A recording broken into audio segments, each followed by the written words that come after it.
So now I'm going to show you how to paint your old laminated cupboards.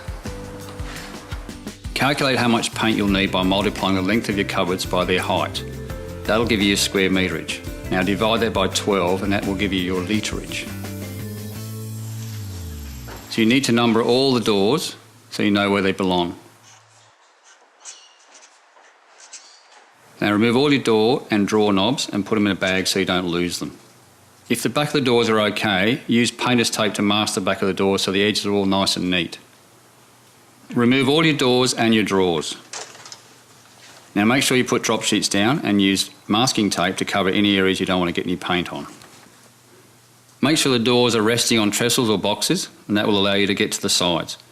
It's vital to make sure all the surfaces, including the frames, the doors, the drawers, are thoroughly clean of any grease, soap, scum, mildew, dirt or anything else. Now spray the white night tile and laminate cleaner about 20 centimetres from the surface and wipe it clean with a clean wet sponge or a cloth, just doing a small area at a time. If the stains and grease are stubborn, leave the cleaner on for at least 30 seconds. If they're really stubborn, you might need to use a scratch-resistant plastic scourer. If you've got any mould, give it a light scrub with 1 part bleach to 3 parts of water. Then give it a light sand with 240 grit sandpaper to etch the surface. And rinse it thoroughly with clean water. And if necessary, repeat the process until the cupboard doors are squeaky clean. Then let the doors completely dry. So now we need to prime the surface with white night tile and laminate primer. This will provide great adhesion and features microban, which protects you from fungus, mould and mildew. Now give the primer a good stir. Pour your primer into a roller tray to about the halfway mark, otherwise it makes the loading of the roller a bit more difficult. Now here's a tip, never paint straight from the tin. You'll get paint around the rim, which will mean the tin doesn't seal properly and it'll ruin the paint for later. And here's another tip, the roller should be less than half submerged. Give your roller a little tap on the roller tray before painting. This will get rid of any drips. Now apply 1 coat with a roller doing the sides first. A 4mm roller cover will give you a nice smooth finish and a microfiber roller doesn't splatter or leave any lint or fluff behind. Apply the primer thinly in a zigzag motion to get good cover, then do a last roll, all one direction from the top. The primer will be touch dry in about an hour, but wait at least 4 hours until it's completely dry before doing your top coat.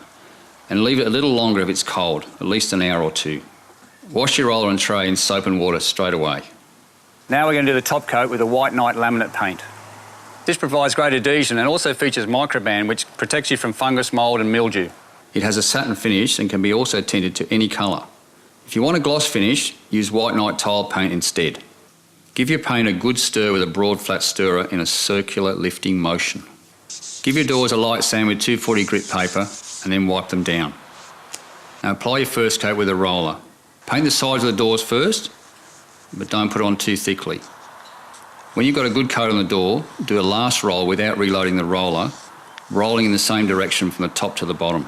Okay, your first coat's touch dry in about 2 hours, but leave it about 6 hours before you put your final coat on. Before you do, get some 600 grit sandpaper and give it a light sand. While you're waiting for your first coat to dry, drop your brush and roller into a bucket of water. That'll stop them going hard. And when you're ready for your top coat, squeeze the water out of the roller and the brush on an old towel. Apply your second coat in a zigzag motion, making sure you finish off with a nice smooth roll all in one direction from the top to the bottom. So when you finish, clean your roller and brush in White Night Rust Guard solvent straight away.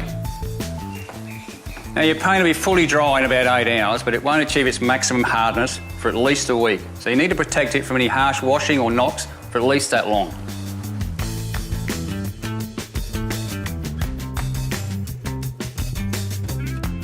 If you need any advice or more information on products, colours or usage, visit the White Night website or ask your paint specialist.